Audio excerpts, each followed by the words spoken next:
Okay guys, we're back.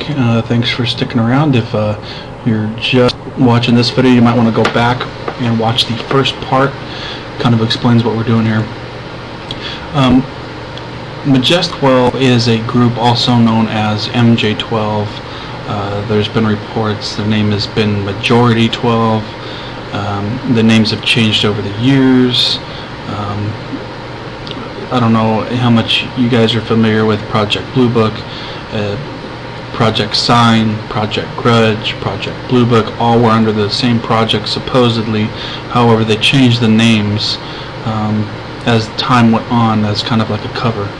But anyhow, this group was supposedly created after the Roswell crash.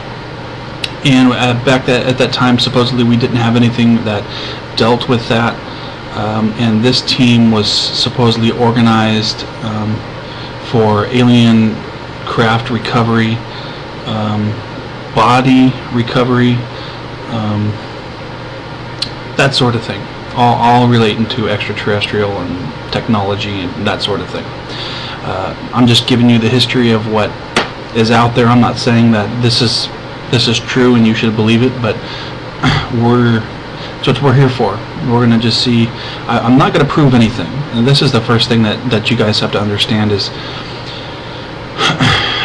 so-called experts, or if you bring a document to me and I look at it, or you bring whether it's a signature or some kind of digital photograph, and you want me to give you my opinion if it's fake or if it's real.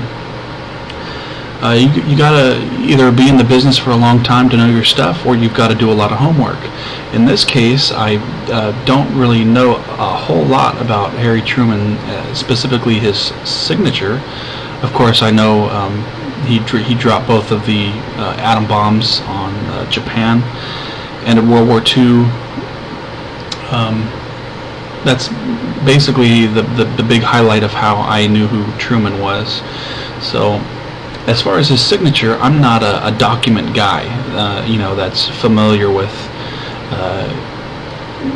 documents, presidential stuff and collectors type things. Sometimes these documents are sold and they're worth, a certain amount of money.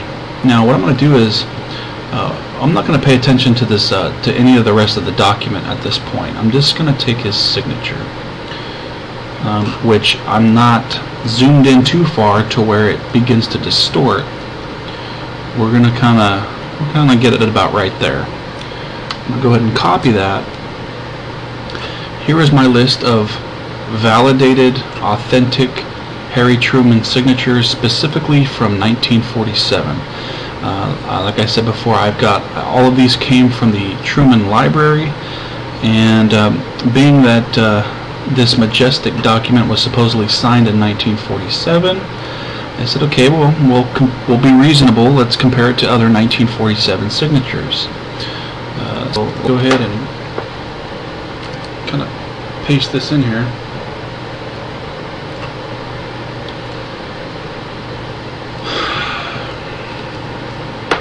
Which is quite larger than the other ones. These other ones, by the way, I have not altered the size. I just copied and pasted.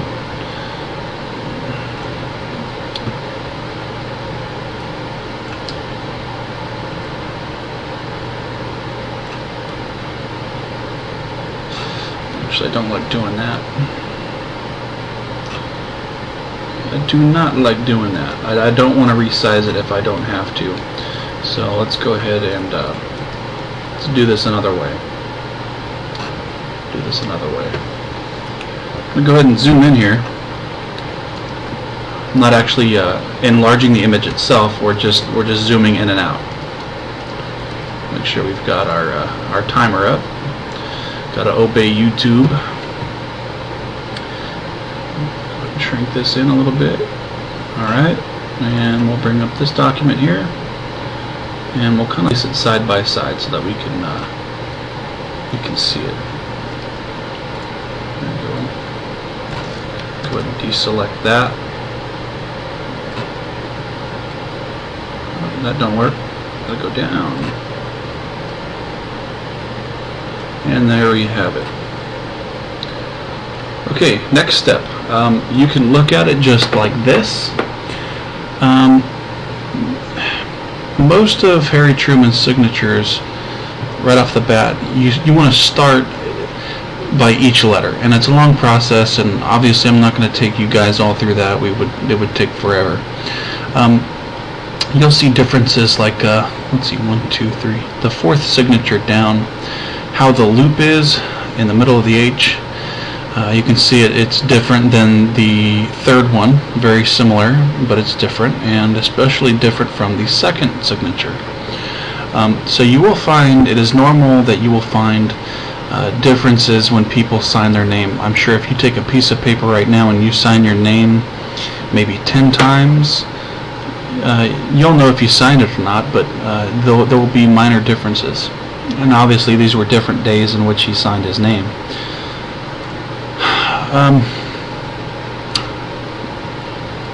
First thing is what are some of the major characteristics of this?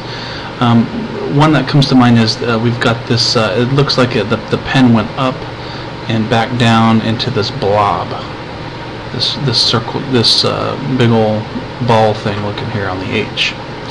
Can we find that on any one of these? Well, no, we can't.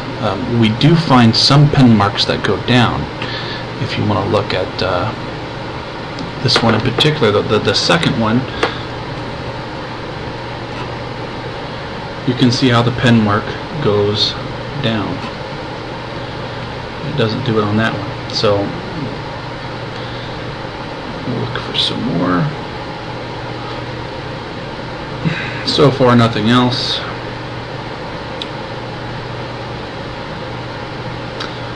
This one possibly just a little bit. It might be too light to tell. This one for sure, you can see the line that comes up. That's either his signature, or he could have taken his pen, tried to sign his name, and he was having problems with his pen. This is a little bit thicker here on the top of this one. You'll also know a characteristic of the A. Most of the time the A will have a line through it coming from the H. A lot of little minor differences you have to take into consideration. Sometimes, let's see if I can find an example. If I was just to look at this one, he signed his last name, or this, whatever this is. I take this as a T, but you can see it comes way over and it crosses the H. It comes back out. That's also something you can look at. And maybe if he didn't do that, he would get this. He would get the H and the last name real close to each other, like he does here in the last signature. So to the naked eye, you can look at it. And the other thing that we can do to compare, make sure we've got our time. We want to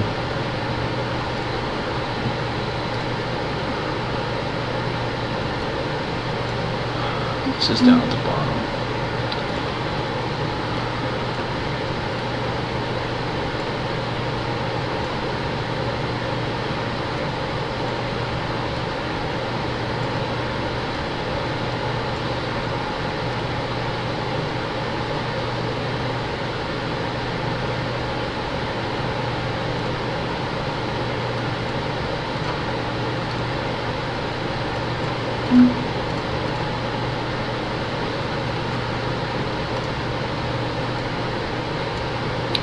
Hold on there, guys.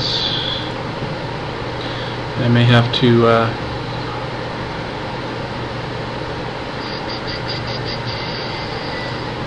there we go. So I was trying to doing. All of these are different layers, which I'm going to go ahead and fix that. We're going to break, and I'm going to be right back. And I'm going to go ahead and make all this all together, and so that we can dig into this just a little bit more carefully. So we'll be right back.